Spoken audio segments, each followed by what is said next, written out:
Buenas noches, hermanos. Dios bendiga sus vidas. ¿Cuánto creemos que la fidelidad de Dios es eterna, verdad? ¿Sí lo creemos? La fidelidad, su fidelidad. Hermanos, pues me da mucho gusto que estemos ya por fin aquí en la iglesia. Estemos aquí ya en este punto de reunión donde podamos juntos alabar a Dios. Así que vamos a disponer nuestro corazón para poder recibir la palabra de Dios. Así que vamos a orar. Amado Padre, gracias por este momento, Señor. Gracias, Señor, porque estoy seguro que tú moviste corazones en esta noche para que pudiéramos estar aquí. Así que háblanos por medio de tu palabra, Dios. Muéstranos qué es lo que tú tienes para nosotros. Necesitamos de ti, Señor, por eso estamos aquí. Yo te pido, si hay alguien aquí con alguna necesidad, Dios, tú puedas suplirla. Tú conoces cada una de sus necesidades. Tú conoces los problemas que vienen, Señor, trayendo. Padre, tú nos conoces. Así que en esta noche, Dios, venimos a darte toda la gloria, toda la honra, Señor, y venimos a que tú nos hables por medio de tu palabra. Nos ponemos en tus manos, Dios, te pedimos que tú nos direcciones en el nombre de tu Hijo amado Jesús y decimos amén, amén. Amados hermanos, estamos viendo una serie llamada Lealtad. Lealtad a Cristo, lealtad a la iglesia, lealtad a los hermanos y a los líderes. Hoy en esta noche es el segundo tema, lealtad a nuestra iglesia. Y vamos a hablar acerca de la importancia de la iglesia. Para poder tener lealtad a la iglesia, necesitamos entender ciertos conceptos de la iglesia. Y eso es lo que hoy vamos a desarrollar en esta noche, en este tema. Para empezar, me gustaría decirles algo importante que muchos de ustedes ya me han escuchado decir. Nosotros necesitamos de la iglesia, ¿sí? Y la iglesia necesita de nosotros.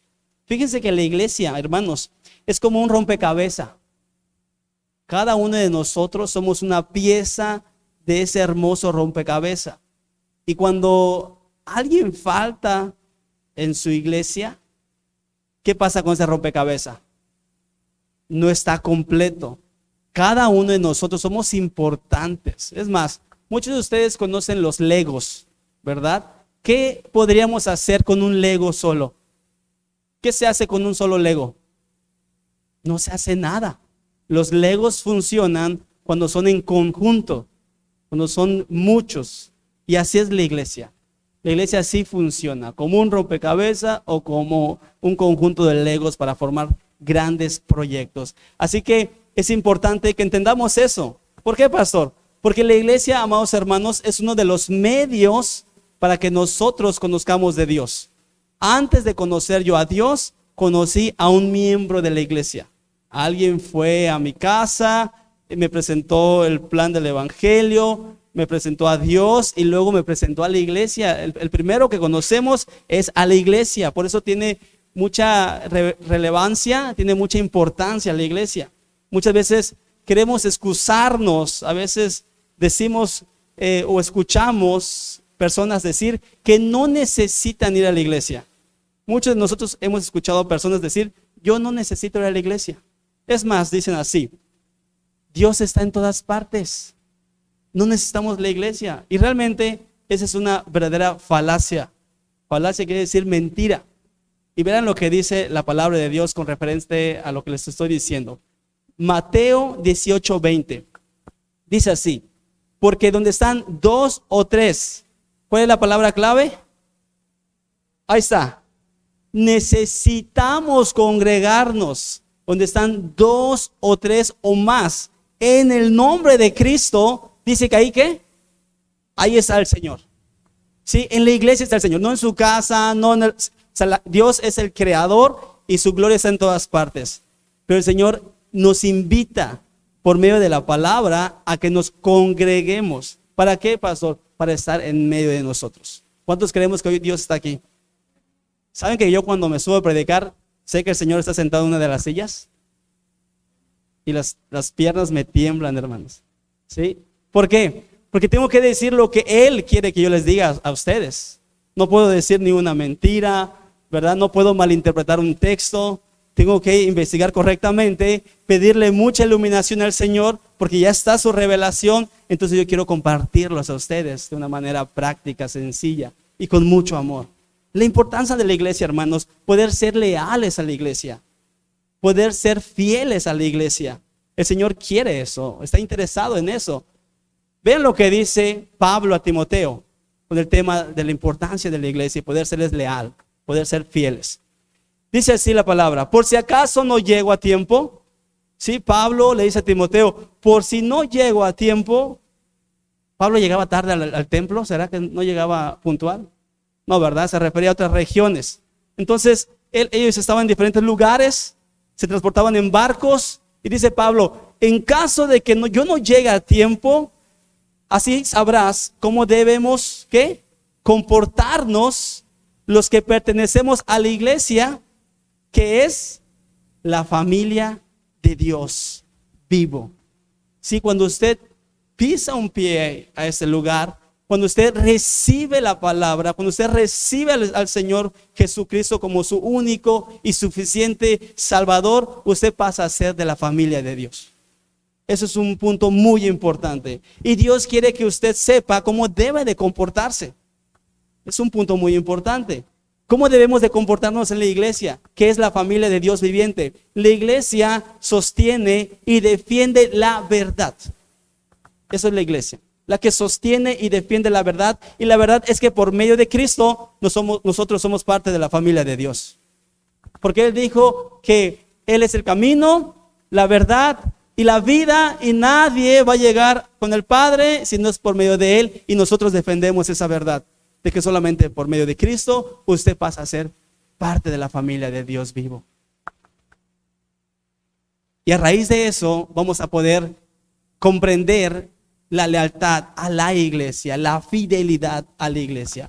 Otro punto muy importante es que usted, cuando se une a la familia de Dios, usted va a poder tener muchos hermanos, ¿sí? Si usted es hija única, como mi esposa, ella ahora tiene muchos hermanos, ¿sí? Usted puede tener y disfrutar un gran conjunto de hermanos que le van a amar. Y es que Dios estaba interesado en eso desde el principio, desde el origen. Cuando Él creó al hombre, dijo que no estaba bien que el hombre estuviera, ¿qué? ¿Se da cuenta? Dice, no está bien que el hombre esté solo. Entonces, Él hizo un plan, Él formó a la familia para que hubiera esa unidad, para que hubiera ese conjunto perfecto acerca de la familia. Y nosotros tenemos familia carnal y familia, ¿qué?, espiritual. Y Dios quiere que vivamos en la familia espiritual, porque la familia carnal, amados hermanos, muchas veces nos llevan a vivir en la carne. De verdad, fíjense, yo amo a mis hermanos. Tengo 2 hermanos, pero les voy a decir algo. Y esa parte la voy a borrar del video, no lo voy a subir a YouTube. Pero mi hermano a mí me enseñó a tomar. Mi hermano me enseñó muchas cosas. Mi hermano Omar me enseñó a manejar auto, me enseñó a manejar motocicleta, me enseñó a manejar web runners en la playa, pero también me enseñó a tomar, me enseñó a fumar. Mi hermano Omar me enseñó muchas cosas.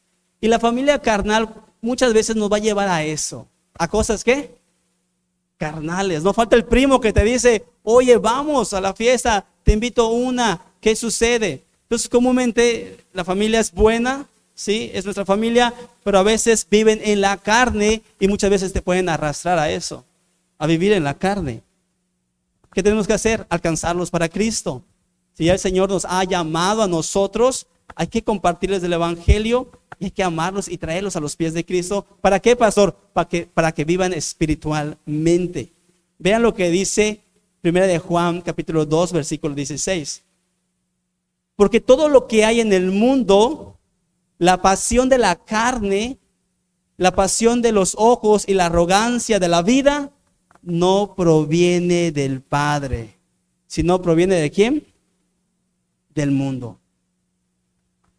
Pero ser parte de la familia espiritual te va a orillar, hermanos, Cuando nosotros venimos a la iglesia, somos parte de la familia de Dios, somos parte de una familia espiritual. La familia espiritual lo que desea de tu vida es que vivas guiado por el Espíritu Santo y no por el espíritu carnal que todos tenemos. Por eso es muy importante que nosotros entendamos la importancia de la familia de Dios, que es la iglesia, y poder serles leales y ser fieles a ella. Vean lo que dice Efesios capítulo 2, versículo 19. Por eso, ante Dios ustedes ya no son ¿qué? Pongan mucha atención. Y es interesante y maravilloso entender el concepto general de lo que es la iglesia. Cuando ustedes pasan a ser miembros de la iglesia, ustedes ya no son extraños. Toda persona que no sea parte de la iglesia de Cristo, que no sea parte del cuerpo de Cristo, que no sea parte de la novia de Cristo, es alguien extraño. ¿Qué le decimos a nuestros hijos? Que no le hablen a los extraños.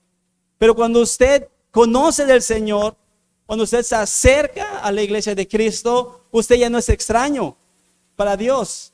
Usted ya es parte del pueblo de Dios. Vea lo que dice el texto.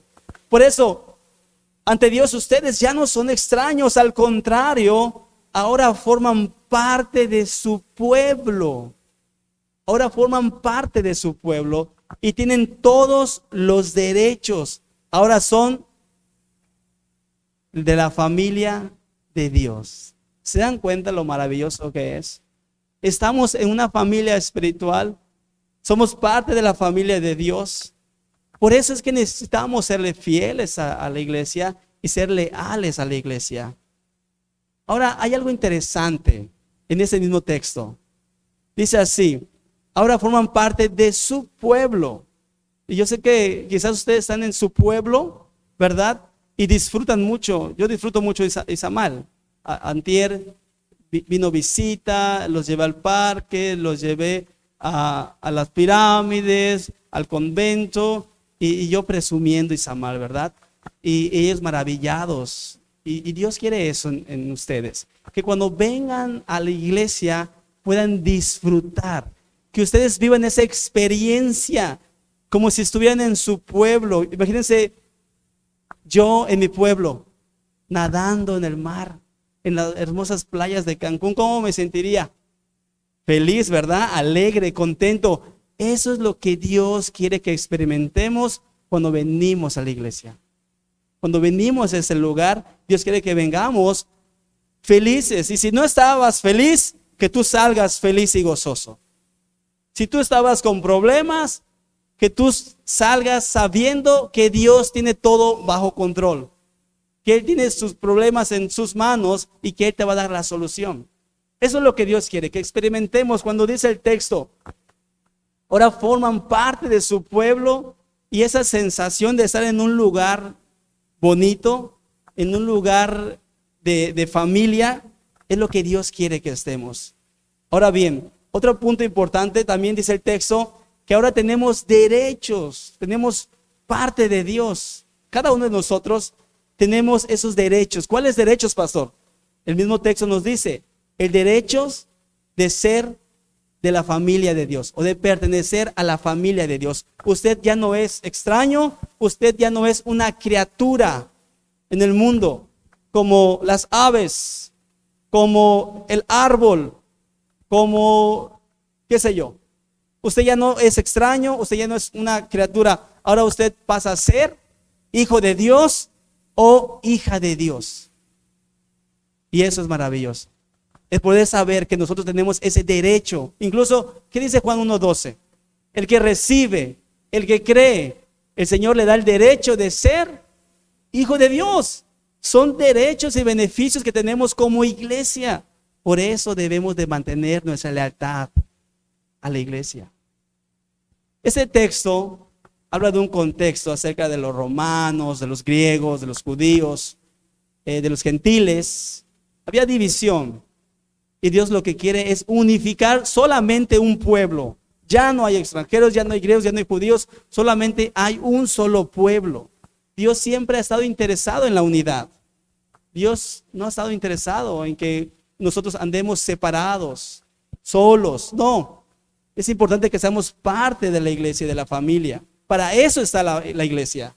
Y es ahí la importancia de ser nosotros leales y cumplir con los propósitos que Dios tiene para ustedes. Necesitamos cumplir esos propósitos. La iglesia fue creada con un propósito. Por eso en esta noche, amados hermanos, me gustaría darles y compartirles 2 principios para mantenernos leales a la iglesia, para poder ser fieles a la iglesia de Cristo. Porque ¿de quién es la iglesia? Es de Dios. La iglesia es de Dios. Y nosotros necesitamos entender cómo debemos de comportar, cómo debemos de guiar, cómo debemos de reaccionar a la iglesia de Dios. Dios nos ha dado una maravillosa iglesia y hay que disfrutarla. Realmente hay que amarla. Primer principio, necesitamos aprender o recordar amar al prójimo. Eso es muy importante. Amar al prójimo. La iglesia fue creada y constituida para amar. Uno de muchos propósitos que tiene la iglesia es que cuando usted venga y entre aquí se siente amada o amado. Usted tiene que sentir el amor de la iglesia.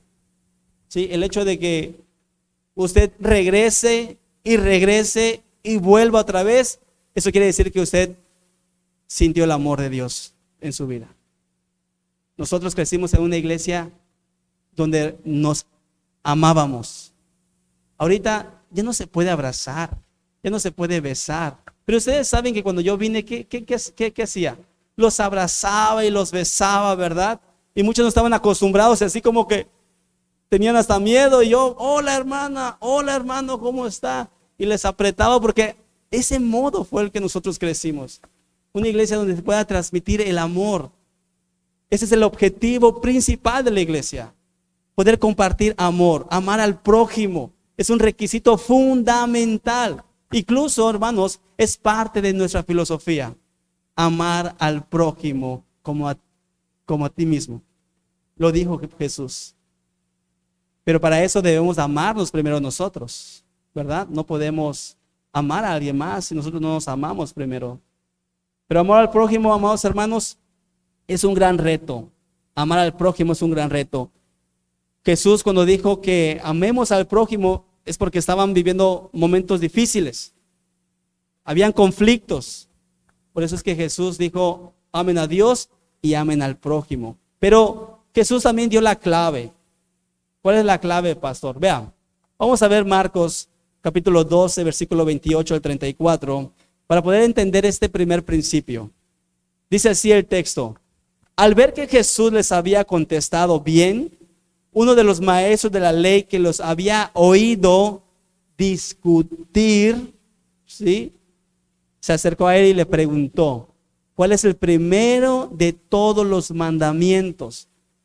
Los judíos, hermanos, no estaban amando. ¿Saben qué estaban haciendo? Estaban apedreando mujeres. Estaban exiliando a los leprosos. Había mucha discriminación. ¿Sí? No había amor como tal. Los sábados, si se estaba muriendo alguien, no lo sanaban. Entonces Jesús discutía ese tema. Y un maestro de la ley se acerca y le dice, maestro, ¿cuál es el primero y cuál es el principal de los mandamientos? Vean la respuesta de Jesús. El primer mandamiento de todos es, oye Israel, el Señor nuestro Dios es el único Señor. ¿Sí? Primer fundamento, no hay otro Dios. No hay otro Dios. El único Dios es el Señor. Ama al Señor, tu Dios, con todo tu corazón, con toda tu alma, con toda tu mente y con todas tus fuerzas. Pero hay un segundo, ¿sí? No se desliga del primer mandamiento. Dice, espérate, hay todavía un segundo mandamiento importante también. Ama a tu prójimo como a ti mismo. Por eso es que necesitamos amarnos primero nosotros para poder amar a alguien más. Si nosotros no nos amamos, no vamos a poder amar a los demás. Es importante que nosotros nos amemos y entendamos la necesidad que tenemos de Dios. Tenemos una necesidad muy grande del Señor en nuestras vidas. Por eso es que no compartimos, por eso es que no hablamos del Señor, porque todavía nosotros no hemos sanado muchas cosas en nuestro corazón, en nuestro pasado. Traemos cosas arrastrando. ¿Cómo vamos a hablarle a alguien más? Necesitamos nosotros primero tener una comunión con Dios, una relación con Dios, arreglar cualquier situación que tengamos y poder entregárselos al Señor y así poder amar al prójimo. Pero hay un segundo: ama a tu prójimo como a ti mismo. Ningún mandamiento es más importante que estos, ¿sí? Amar al prójimo. Pero no vamos a poder amar al prójimo si no nos amamos a nosotros mismos. Y sobre todo, hermanos, la clave es: ama a tu Dios. Si nosotros aprendemos a amar a Dios, vamos a amar al prójimo. El maestro de la ley, vean algo interesante de ese texto. Le dijo: muy bien, maestro, es verdad lo que dices. Hay un solo Dios, no hay otro fuera de Él.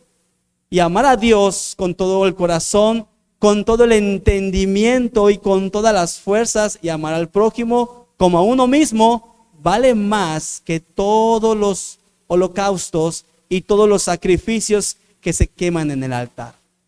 Era la parte religiosa que se estaba viviendo en esa época. Los religiosos no amaban, pero sí ofrecían holocaustos. No amaban, pero sí ofrecían sacrificios.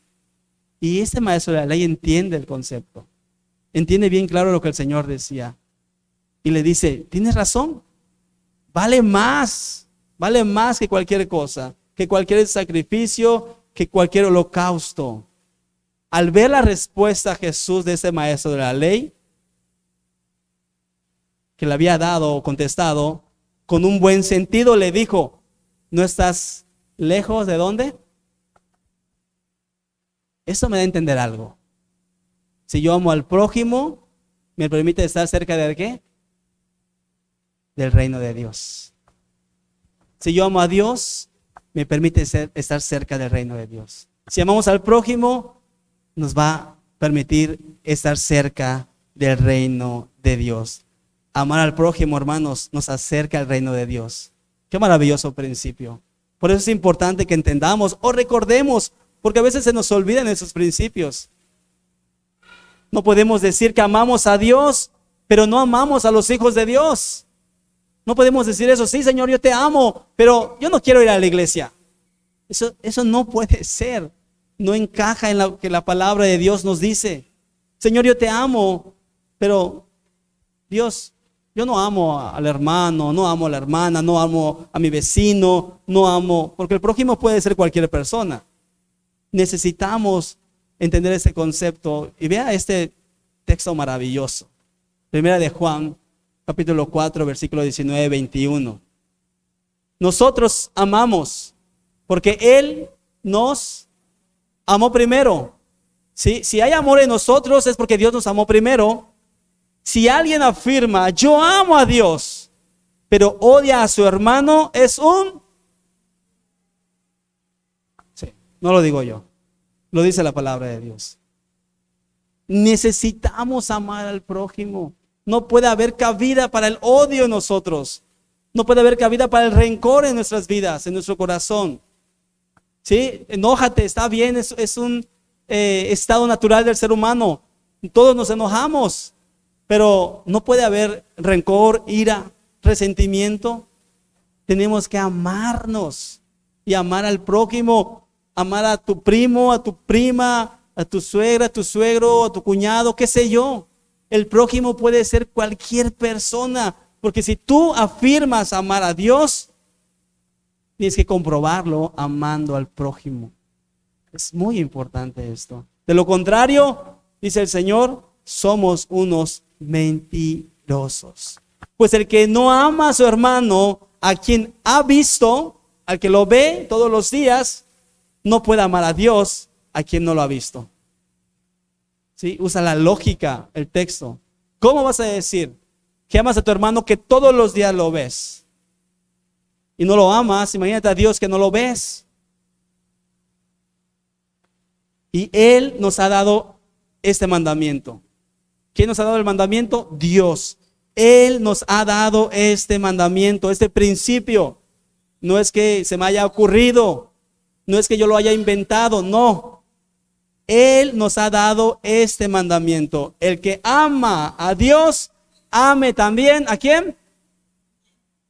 El que ame a Dios, ame a su hermano. Y su hermano está sentado en este lugar hoy aquí, que es la iglesia. Su hermano está sentado en su casa, viendo la televisión. Su hermano, su prójimo, puede ser cualquier persona. Él nos ha dado ese mandamiento de ir y amar. Cualquier iglesia a la cual nosotros vayamos, cualquier lugar al cual nosotros iremos o estemos, la enseñanza debe ser esta: ama a Dios y ama a tu prójimo. Ese debe ser el mensaje principal de todas las iglesias. Ustedes me conocen y saben que yo no hablo del diablo, ni del infierno, ni de Satanás. A mí no me interesa, porque no tiene autoridad sobre nosotros. Los principios bíblicos es amar a Dios. Eso es lo importante y es el mensaje principal de toda la Biblia. Todo el Antiguo y Nuevo Testamento se engloba en el amor de Dios hacia nosotros. ¿Sí decimos amén? Incluso, ¿cuántos mandamientos hay? ¿Cuántos? 11. ¿Qué dijo Jesús? Un nuevo mandamiento les doy. ¿Qué dice? Ámense unos a otros. Sí, había conflictos, hermanos, con la ley de Moisés. Estaban malinterpretando la ley, estaban malinterpretando las enseñanzas. Y este hombre dice: maestro, te escuché discutir. ¿Cómo podemos englobar todo esto? Solamente ama a Dios y ama a tu prójimo. Hermanos, vamos a terminar con esto. Segundo principio: conoce la misión y la visión de tu iglesia. Es importante que conozcamos la misión y la visión. La filosofía principal de la iglesia de Shaddai es el amor entre los hermanos, entre nosotros. Que tú realmente puedas sentir el amor de Dios por medio de nosotros, porque somos el cuerpo de Cristo, y aquí vas a encontrar los brazos de Dios, los ojos de Dios, la palabra de Dios, ¿sí? El corazón de Dios. Ese es el primer principio que vimos. Pero también es importante, para que tú te mantengas leal y fiel al Señor, entender la misión de la iglesia y la visión de la iglesia. Miren, les comparto brevemente. Como misión tenemos capacitar hombres y mujeres. Para nosotros es importante capacitarnos, que nadie nos venga a engañar. Les voy a decir algo: yo cuando estaba muy pequeño en la primaria, a mí me engañaron, hermanos. Me dijeron que yo venía del mono. ¿Puede creer? Y yo me la creí. Yo crecí creyendo eso, que yo venía del mono. Sí, yo cuando nació mi hijo, yo creí que era un monito. Yo dije: mira, pues venimos del mono, pareció un monito. Pero no, hermano, no es eso, no es así. Yo cuando entendí la palabra de Dios, cuando conocí al Señor, dice que somos creación de Dios, imagen, ¿sí? Y semejanza a Él. Nosotros no somos evolucionistas, somos creacionistas, no evolucionamos del mono. Por eso es importante que nosotros nos capacitemos para que nadie nos engañe. Voy a ser muy breve con esto que les voy a decir. El miércoles fuimos a la misión de Sidilpech. Hay personas nuevas allá, y la que nos recibe en su casa, que es nueva en Cristo, que está conociendo del Señor, nos dijo a todos los que íbamos allá: pastor, fíjese que quiero comentarle algo en el tiempo de gratitudes. ¿Qué pasó, hermana? Es que una persona familiar mía, pues dice que el Señor le dijo esto, que Dios le reveló esto. Y eso es muy grave, hermanos. Que alguien se iba a morir, que Dios se lo dijo. Y todos nos quedamos en silencio, hermanos. Y ¿saben algo? Capacitar hombres y mujeres en la iglesia fue uno de mis objetivos. Capacitarme yo mismo aquí en Yucatán fue uno de mis objetivos para ese tipo de situaciones. Le dije a las hermanas que venían conmigo, ¿quieren compartirle algo a las hermanas, a la persona? Y me dio mucho gusto poder ver sus respuestas de cada una de las hermanas. Realmente me llené de gozo saber que están entendiendo, que realmente pueden solucionar un conflicto como ese, hermano. Eso es maravilloso como iglesia, que estemos capacitados y entrenados para ese tipo de situaciones y circunstancias que a cualquiera de nosotros nos puede pasar. A cualquiera de nosotros nos puede pasar. Y si no estamos capacitados, hermanos, para ese tipo de situaciones, vamos a empeorar la cosa. Vamos a decir, yo creo, yo pienso, tal vez, no. Cada una de mis amadas hermanas dijo, la palabra de Dios dice esto. ¿Sí? El Señor dice que Él tiene planes de bien y no de mal. Otra hermana me encantó que dijo, Dios no te va a hablar porque somos bien indignos de que Dios nos hable personalmente. Wow, qué maravilloso, me encantó esa respuesta. Es cierto, Dios te habla por medio de su palabra. Fascinante. Ese día me llené mucho de gozo y de alegría ver a mis hermanas capacitadas. ¿Por qué? Porque toman el discipulado, porque están entendiendo, porque están creciendo. Fascinante. Esa es una de nuestras misiones, capacitar al pueblo de Dios. Así lo dice 2 Timoteo capítulo 3 versículo 17, para que estemos plenamente capacitados para toda buena obra, para cualquier circunstancia y cualquier situación. Es importante que entendamos esa misión como iglesia, capacitar, enseñar y entrenar, desarrollar líderes, porque Jesús fue un gran líder. Y poder tener líderes peligrosos positivos necesitamos. ¿Cuáles son los peligrosos positivos, pastor? Es el liderazgo que arrebata la bendición. Es el liderazgo que va con todo y no duda en responder a algo. Jesús era un líder peligroso positivo para su época, para su tiempo. Estaba revolucionando el amor de Dios. Él era alguien que no encajaba en el molde religioso de esa época. Y como dice el maestro de la ley, dice, esos dos mandamientos valen más que sacrificios, valen más que holocaustos. Eso, hermanos, es algo tremendo para esa época religiosa. El liderazgo explosivo, positivo, realmente impacta y alcanza mucho. Crecer y madurar también es una de nuestras misiones. Ahora la visión que tenemos. Misión, capacitarnos, enseñar y entrenar, desarrollar líderes, crecer y madurar. Visión, todos la conocemos, hacer discípulos conforme al corazón de Dios. ¿Sí? Conforme al corazón de Dios. Mandar hombres y mujeres a predicar la palabra de Dios. Es nuestra visión, hermano. Sembrar misiones y que esas misiones algún día sean iglesias.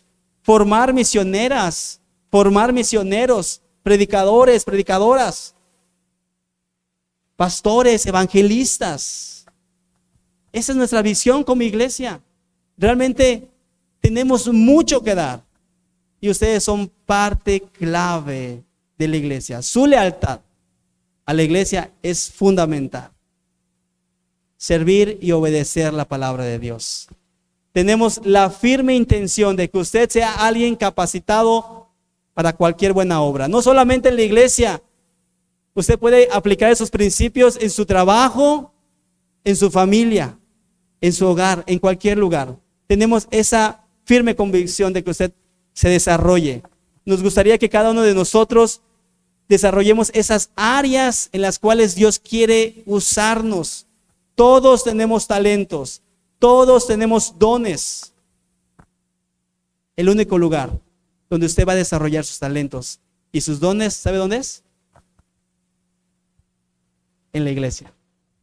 En la iglesia. ¿Por qué? ¿Por qué, pastor? ¿Está tan seguro? Porque Dios se lo dio. Y no se lo dio para que usted lo guarde. No se lo dio para que usted lo ande regando por todas partes. Dios le dio un don. Y Dios le dio un talento para que usted lo comparta con su iglesia. Y la iglesia va a desarrollar sus dones y sus talentos, sus atributos. Nuestro interés, amados hermanos, es que usted no se aleje de Dios ni de la iglesia. Sabemos que está comprobado que el que se aleja de la iglesia se aleja de Dios. La Biblia dice que no dejemos de congregarnos, ¿sí? Les quiero hacer una pregunta y terminar con esto. ¿Saben por qué Dios nos compara con ovejitas? Vean lo que dice Salmo 100, versículo 3. Miren lo que dice. Reconozcan que el Señor es Dios. Él nos hizo y somos suyos. Somos pueblos suyos y somos ¿qué? Ovejas de su prado.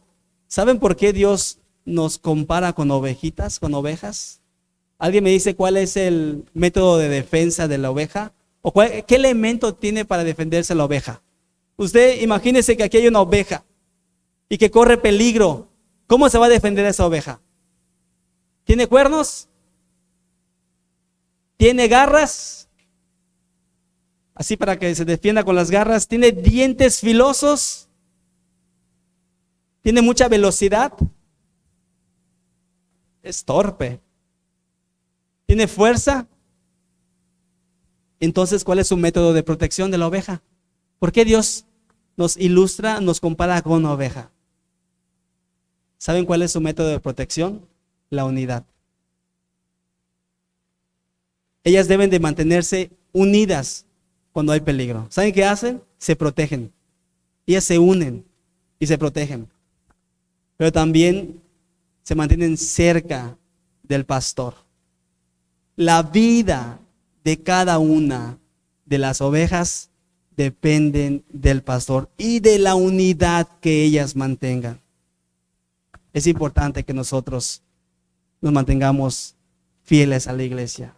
¿Saben por qué, hermanos? Mi vida depende del pastor, de pastores, que es el Señor. Y todos conocemos Salmo 23. ¿Lo decimos fuerte? 1, 2, 3. ¿Qué pasó? Son diferentes versiones. Fuerte. Jehová. Hasta ahí. Amados hermanos, si somos ovejas de Dios, nada nos faltará. Si somos ovejas de Dios, Él nos va a proteger. Si somos ovejas de Dios, Él nos va a proveer. Lo único que tenemos que hacer es serle fiel, es ser leal a Cristo y a su iglesia. Dios es fiel en todo tiempo. Y en todo tiempo Dios es fiel. Vamos a orar. Amado Padre, gracias, Señor, por tu amada iglesia. Gracias porque me permites, Señor, el privilegio de poder compartirles esta enseñanza que viene de ti, Señor. Estoy seguro, Padre, que la lealtad es un principio fundamental en tu iglesia. Bendice a cada una de tus ovejitas, Dios. Ayúdanos a mantenernos unidos. Ayúdanos, Padre, a amarnos unos a otros, Padre. Señor, si hay alguien aquí con alguna necesidad, Señor, de poder tener un encuentro contigo, háblale, habla a su corazón, Señor. Bendícelo. Muéstrale que lo mejor que debe de hacer, Padre, es unirse a la familia de Dios, ser parte de tu pueblo y así, Señor, poder recibir cada uno de tus beneficios. Gracias, Dios, por este momento. Te damos toda la gloria y toda la alabanza en el nombre de Cristo Jesús y decimos amén. Dios les bendiga, hermanos.